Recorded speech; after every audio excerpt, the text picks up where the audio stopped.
விஜய் சொல்வது போல வீட்டுக்கு ஒரு விஜய் இருக்கார், அதில் சந்தேகமே இல்லை, கட்டுகள கூட சந்தேகம் இல்லை, வீட்டுக்கு ஒரு விஜய் இருக்கார். ஆனால் அந்த விஜய்க்கெல்லாம் ஓட்டு இருக்கா? அதுதான் மிக முக்கியமான கேள்வி. ஏன்னா 5ஆம் கிளாஸ் பையன், 8ஆம் கிளாஸ் பையன், 9ஆம் கிளாஸ் பையன், பட் அதை தான் விஜய் அடுத்த கட்டத்துக்கு நகர்றாரு. இவங்க இன்ஃப்ளூயன்ஸ் பண்ணுவாங்க, வீட்டில் அப்பா அம்மாட்ட சொல்லுவாங்க விஜய்க்கு ஓட்டு போடுன்னு சொல்லுவாங்க. நீங்களே ஒரு உணர்ச்சி வசப்பட்ட குடும்பங்கள் தானே. பையன் வந்து 1க்கு 10 தடவை எப்பா விஜய்க்கு ஓட்டு போடுப்பா, அப்பா விஜய்க்கு ஓட்டு போடுப்பான்னு சொல்றப்ப 10 பேரும் போட வேண்டாம், ஒரு 2 பேர் போட்ட லாபம் தானே.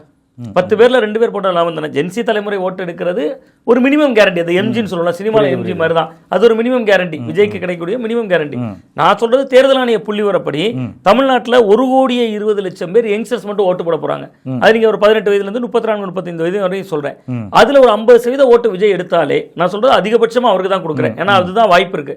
அப்படி ஒரு 50% எடுத்தாலே அவர் வந்து 15% தொற்றுவார். ஸோ அப்போ இதெல்லாம் உபரி லாபம் தான் அவருக்கு. ஸோ அவருடைய உரை என்பது ஒரு அவதூறு. நீங்க மோடி அவர்கள் மீது நமக்கு தொடர்ச்சியாக ஒரு விமர்சனம் இருக்கு பாஜக மீது. அது என்னன்னா வெறுப்பு பிரச்சாரம், அவதூறு இப்படின்னு சொல்றாங்கன்னு பாஜக விமர்சிக்கிறோம். அதை தானே விஜயும் செய்யறாரு.